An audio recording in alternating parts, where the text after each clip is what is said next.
Welcome to day 2 of the TikTok Homeschool Conference. We are going to cover dual credits today.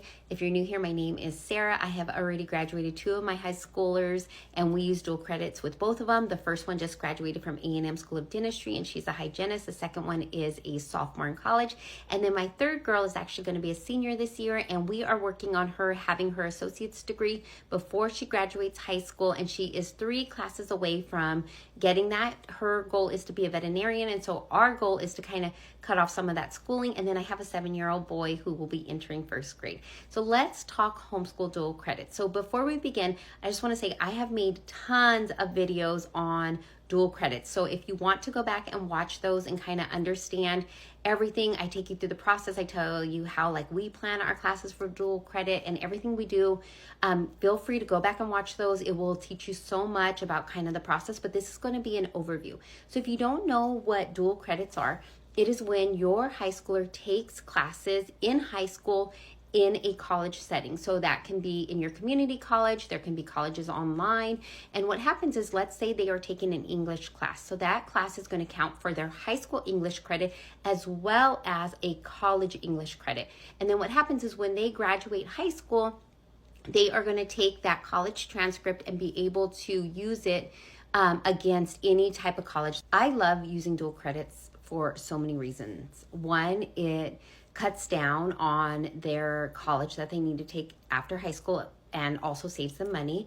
And then 2, if they're already needing to take the class in college and in high school, it kind of cuts down on the time. So you have to think of dual credit classes as, instead of a full year of a high school class, they are getting it done either in a 16-week or 18-week course, because it's a college course. So if they did Comp 1 in the fall and then Comp 2 in the spring, that would account for 2 years of high school English. And so they can even do all of their Englishes within the first 2 years of high school. There's just so many different things that you can do with dual credits, and that is why I love it. To get started in dual credits, 1, you're going to have to contact your local community college, or if you're going to do it online, contact that college. They're going to have different requirements. So for us, we had to take a TSI, which is kind of like a placement test, to make sure that they were proficient in English, writing, and math. Now for us, if they weren't ready to pass the math, like maybe they didn't finish Algebra 2 yet or something along those lines, they could just start on the classes that didn't require math. So that is going to be like your language classes, your English classes, your psychology classes, all that kind of good stuff. And then they would keep practicing or finish their math curriculum so that they could go in and take the math placement test. Once you've taken your test, you are going to need to register for the college and then contact the admin office. So for us, we have to actually go through a special dual credit counselor to be able to take classes. But each college is going to be different on what they require from you. And so I have to actually register through this counselor for my girls. I will tell you things you need to know going into dual credit. 1, these are real college courses. So if your kid is not doing well in it, which is totally fine, they may not be ready, make sure you are keeping an eye on those drop dates and make sure you drop in time, because they will go on their permanent college transcript, and they will have to retake that class if they go into college later. 2, they are taking a college class. So that college professor is not going to talk to you as a homeschool mom. Now, the counselor may be able to talk to you depending on, what it is. So our counselor is able to talk to me about stuff.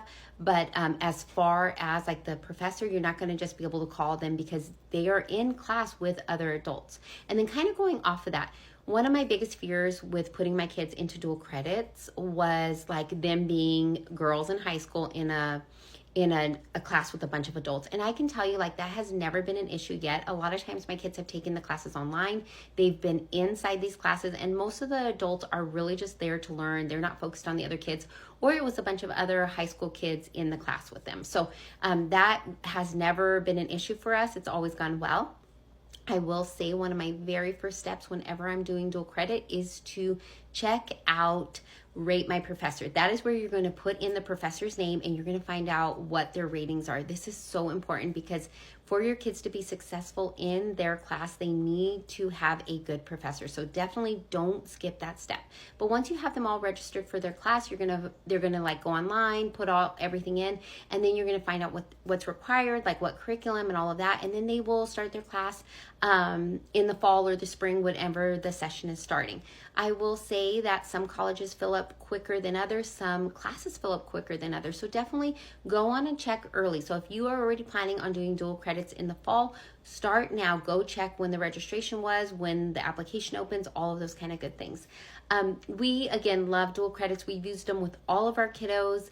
And it really has helped my kids to understand what will be required of them once they go to college. And I feel like college classes really feel like homeschool classes. Like once my kids got into high school, when I was homeschooling them, a lot of it is self-taught. Like, of course, I'm there, but a lot of it is like keeping yourself disciplined, knowing when things were due, knowing how to get the homework done, all of that kind of stuff. And so I feel like dual credit classes kind of just fall into that. So if you have any questions about dual credit classes, if I can explain anything more, feel free to drop a comment. Also, you, like I said, you can check out all the videos I've made on this so far. You'll see how we pick what our kids, like we really invest on how and what our kids are going to pick to do with their careers. Like we want them to do something that they love, that works with what they see their future being. And then we take that degree that they want, and then we plan their high school through it. So looking at the course catalog, we won't just go by like, okay, all these classes need to be taken in the spring. We will move them to what suits them better and what they can do within that semester, because we definitely don't want them overwhelmed. So definitely, if you're interested in doing dual credits, contact your community college, find out what they offer. I will say classes can be expensive. Lots of counties, if you are paying taxes into them, will give you free classes. I do not live in a county where it gives me free taxes, so I pay out of pocket. But honestly, it is probably the same amount if I sent them to any kind of like outside class or just buying a curriculum. Like it's pretty much the same price. So definitely check out dual credits. And again, if you have any questions, let me know.